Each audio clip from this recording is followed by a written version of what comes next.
এখন যদি বলি বিশ্বাস করে দেবো কত মারছে তাহলে আমাকে মানে আমরা মারছে আমাদের বলবো আমি একটা কথা বলি এটা সমাধান করতে হবে শুনেন আমার একটা কথা সবাই শুনবেন আমি তো আপনাদের ভাই আপনাদের তো ভাই আমি এখন ভাই রাখেন না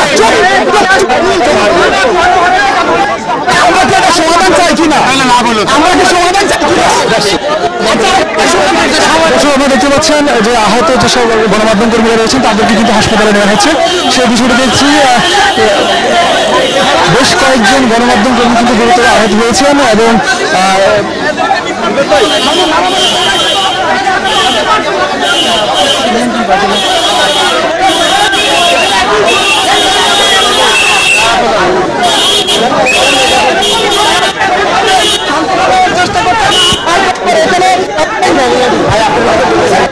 দেখতে পাচ্ছেন এখানে কিন্তু আইনশৃঙ্খলা রক্ষাকারী বাহিনী এসে উপস্থিত হয়েছে এবং এখানে এখন পুরো এফডিসি জুড়ে থমথমে পরিস্থিতি বিরাজ করছে এখানে উপস্থিত সকল গণমাধ্যম কর্মীদের উপর কিন্তু অতর্কিত হামলা চালিয়েছে এফডিসির যে শিল্পীরা রয়েছে তাদের নেতৃত্বে এখানে আহত হয়েছে নিউজ 24-এর ক্যামেরা পার্সন এটি নিউজের ক্যামেরা পার্সন আলিম সহ একাধিক গণমাধ্যমের কর্মীরা পাশাপাশি বেশ কয়েকজন রিপোর্টারের গায়েও কিন্তু হাত তুলেছে এমনটি আমরা দেখেছি এবং এখানে তারা যে বিষয়টি আমরা দেখেছি চেয়ার এবং বেশি অস্ত্রশস্ত্র নিয়ে তাদের উপর কিন্তু হামলা করে এবং আমরা আরেকটি বিষয় দেখেছি বেশ কয়েকজন এখানে যে ইউটিউবাররা রয়েছেন তাদের হাতে যে ক্যামেরা যে টাইপের রয়েছে সেটি দিয়ে কিন্তু তাদেরকে আসলে অতর্কিত তাদের উপর হামলা চালানো হয়েছে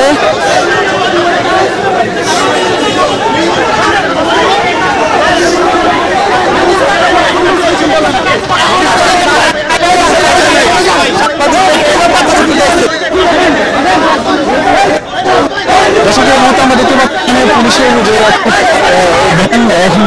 কিছুক্ষণ আগে এখানে এসে রয়েছে চেষ্টা করছে তাদেরকে সেদিন হাসপাতালে পাঠানো হয়েছে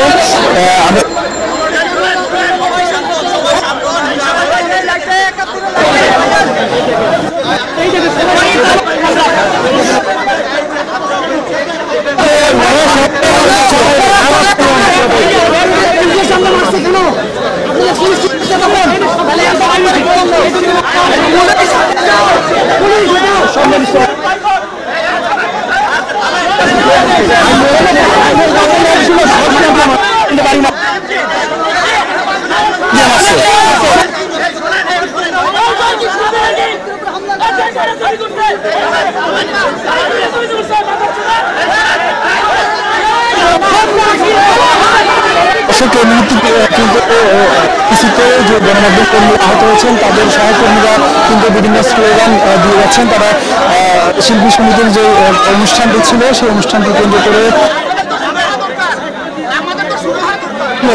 ঠিক শপথ গ্রহণের শেষ মুহূর্তে কিন্তু হঠাৎ করে বেশ কয়েকজন শিল্পীর নেতৃত্বে চেয়ার এবং বিভিন্ন লাঠিসোঁটা নিয়ে কিন্তু গণমাধ্যম কর্মীদের উপর হামলা শুরু করেন এবং 15-20 জনের একটি গ্রুপ পুরো এফডিসি জুড়ে উপস্থিত গণমাধ্যম কর্মীদের উপর হামলা করেন এখানে 5 জন পার্সন রিপোর্টার এবং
হয়েছে এবং গণমাধ্যম কর্মীরা কিন্তু এখন যে শিল্পী সমিতির কমিটি সেটির পদত্যাগের দাবিতে কিন্তু তারা এখানে মিছিল করছেন, সেই বিষয়টি আমরা দেখছি। এখানে পুরো এফডিসি জুড়ে থমথমে পরিস্থিতি বিরাজ করছে। শিল্পী সমিতির সভাপতি মিশা সরকার কিছুক্ষণ আগে এখানে আমাদের সাথে কথা বলেছেন। তিনি যেমনটা আমাদেরকে জানিয়েছেন, তিনি যে হামলার যে ফুটেজগুলো রয়েছে সেগুলো দেখে কিন্তু তিনি ব্যবস্থা নেবেন এই ধরনের একটি আশা দিয়েছে। কিন্তু গণমাধ্যম কর্মীরা যেমনটি বলছিলেন, তাদের এখানে যে শিল্পী সমিতির যে 21 জন যে সদস্য আজকে শপথ নিয়েছেন তাদের মধ্যে কিন্তু কেউ কেউ এই হামলার সাথে জড়িত ছিলেন এবং তারাও কিন্তু যে হামলায় অংশগ্রহণ করেছেন বলে তারা বলছেন। এবং আমাদের কাছে অসংখ্য ফুটেজ রয়েছে যেখানে জয় চৌধুরী থেকে শুরু করে অসংখ্য শিল্পী কিন্তু হামলায় অংশগ্রহণ করেছে এবং তারা চেয়ার লাঠি সোটা নিয়ে কিন্তু গণমাধ্যম কর্মীদের উপর হামলা করেছে। আমরা এখন পর্যন্ত যে খবর পেয়েছি সেখানে আমরা জানতে পেরেছি দেশ টিভির যে রিপোর্টার দেব চৌধুরীর উপর হামলা করা হয়েছে, সেই সাথে নিউজ 24 ক্যামেরা পার্সন, এটি নিউজের ক্যামেরা পার্সন আলিম সহ অসংখ্য গণমাধ্যম কর্মীদের উপর হামলা করা হয়েছে। মোট কথা বলা যায় যে এখানে উপস্থিত সকল গণমাধ্যম কর্মীদের উপরই হামলা হয়েছে। এখানে কোনো একজন রিপোর্টার এবং ক্যামেরা পার্সন বাদ যায়নি, সবার উপর অতর্কিত হামলা চালিয়েছে। মূলত আসলে যে শিল্পী সমিতির যে নির্বাচনের পরবর্তী যে আজকে যে নবগঠিত কমিটির দায়িত্ব পালনের যে বিষয়টি ছিল, যে অনুষ্ঠান ছিল, সেটি সংবাদ সংগ্রহ করতে কিন্তু এখানে গণমাধ্যম কর্মীরা কিন্তু উপস্থিত হয়েছিলেন এবং তারা খুব শান্তশিষ্টভাবে কিন্তু এখানে অবস্থান করছিলেন এবং তারা যে নবগঠিত কমিটির যে কার্যক্রম সবার শেষে মিশা সরকার এবং ডিপজলের যে আনুষ্ঠানিক যে বক্তব্য সেটি কিন্তু অপেক্ষা করছেন। ঠিক তখনই দর্শক আমরা দেখতে পাচ্ছি আমাদের সহকর্মী ক্যামেরা পার্সন আলিম মদিনের উপর যে লোকটি হামলা করেছে তিনি কিন্তু এখানে অবস্থান করছেন। তাকে আমরা দেখতে পাচ্ছি তিনি কিন্তু আমাদের কাছে একাধিক ফুটেজ রয়েছে। তিনি কিন্তু আমাদের সহকর্মী আলিমের উপর কিন্তু হামলা করেছে। সেই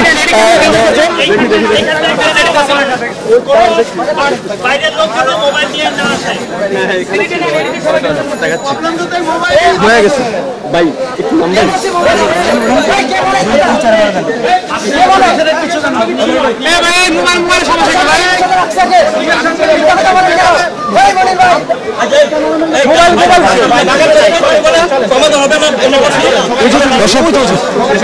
দর্শক এই যে আমরা দেখতে পাচ্ছি আমাদের সহকর্মী আলিমউদ্দিন ক্যামেরা পার্সন আলিমউদ্দিন উপর যে লোকটি হামলা করেছে তিনি এখানে যে হলুদ যে জামা পরা, হলুদ যে শার্ট পরা, তার পাশে দাঁড়িয়ে আছেন।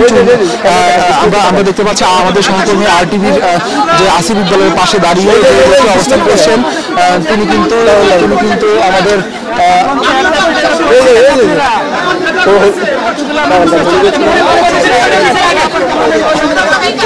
এখন ক্যামেরায় যে লোকটিকে দেখতে পাচ্ছেন তিনি কিন্তু আমাদের সহকর্মী আলিম ক্যামেরা পার্সন আলিমের উপর হামলা চালিয়েছেন, চেয়ার এবং লাঠি সোটা নিয়ে তাকে গদরক পিটিয়েছেন। তিনি এই ব্যক্তিটি কিন্তু আমাদের এটি নিউজের সহকর্মী আলিমউদ্দিনের উপর অতর্কিত হামলা চালিয়েছেন। আমরা যেমনটি দেখছিলাম এখানে যে আমরা যে নবগঠিত যে কার্যকরী যে পরিষদে চলচ্চিত্র শিল্পী সমিতি সেটির শপথ গ্রহণ শেষে যে কার্যকরী সভা চলছিল তখন আমরা শিল্পী সমিতির যে কার্যকরী সেটির বাইরে আমরা অবস্থান করছিলাম। তখন আমাদের সহকর্মী আলিমউদ্দিন তার ক্যামেরা নিয়ে সেখানে অপেক্ষা করেছিলেন এবং ঠিক তখনই অতর্কিতভাবে তার উপরে চেয়ার এবং লাঠি সোটা নিয়ে কয়েকজন হামলা চালিয়েছে এবং তিনি গুরুতর আহত হয়েছেন। সেই সাথে দেশ টিভির রিপোর্টার দেব চৌধুরী থেকে শুরু করে অসংখ্য গণমাধ্যম কর্মীদের উপর কিন্তু হামলা চালানো হয়েছে এবং সেখানে শিল্পী সমিতির যে কার্যকরী পরিষদ, নবগঠিত যে কার্যকরী পরিষদ, তাদেরও একাধিক সদস্য রয়েছে বলে আমরা জানতে পেরেছি এবং বর্তমানে পুরো এফডিসি জুড়ে থমথমে পরিস্থিতি বিরাজ করছে। এখানে অসংখ্য আইনশৃঙ্খলা রক্ষাকারী বাহিনীর সদস্যরা উপস্থিত হয়েছেন এবং তারা গণমাধ্যম কর্মীদের সাথে কথা বলছেন, জানবার চেষ্টা করছেন কি হয়েছিল ঠিক। তবে একটি বিষয় আমরা জানিয়ে রাখি, আমাদের গণমাধ্যম কর্মীদের যে ক্যামেরা পার্সন রয়েছেন তাদের যে ক্যামেরা রয়েছে সেই ক্যামেরায় মারামারি ফুটেজ ধারণ করার সময় মূলত তাদের উপর হামলা করা হয়। কিন্তু কেন তারা এই ধরনের নেককারজনক হামলা হঠাৎ করে গণমাধ্যম কর্মীদের উপর করেছে সেটি নিয়ে আমরা কিন্তু আসলে এখনো নিজেরাই বুঝে উঠতে পারছি না। কারণ আমরা কিন্তু এখানে একদমই শান্তিপূর্ণ যে অবস্থান, অর্থাৎ যেটি বলা যায় যে একটি সংবাদ সংগ্রহের জন্য নিয়মিত যে সংবাদ সংগ্রহের জন্য আমরা যেভাবে আসি অবস্থান করছিলাম, কিন্তু হঠাৎ করেই কিন্তু শিল্পী সমিতির যে কয়েকজন নবগঠিত কমিটির কয়েকজন সদস্যদের নেতৃত্বে কিন্তু আমাদের উপর হামলা চালানো হয় এবং কর্মীরা গুরুতর আহত হয়েছেন। অনেক গণমাধ্যম কর্মী, তাদেরকে চিকিৎসার জন্য হাসপাতালে নেওয়া হয়েছে। সর্বপ্রথম আমরা যে বিষয়টি দেখেছি, নিউজ 24 এর ক্যামেরা পার্সন, তার উপরে হামলা চালানো হয়। এর পরবর্তীতে বাকবিতণ্ডতার এক পর্যায়ে, অর্থাৎ যখন নিউজ 24 এর যে ক্যামেরা পার্সন ছিল তাকে যখন অন্য সহকর্মীরা যখন তাকে নিরাপত্তা দিতে এগিয়ে আসে, তখনই কিন্তু তার উপর অতর্কিত হামলা চালায়।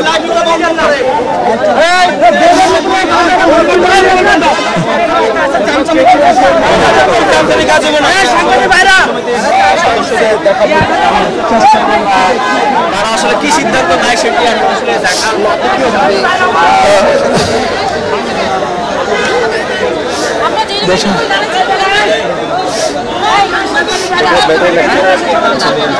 দেখার লাইভ অফ করে দিলাম। এইদিকে আসেন, চ্যানেলগুলো এদিকে আসেন, অফ করে দিলাম। সেশন অ্যান্টিটা দিয়ে দেন।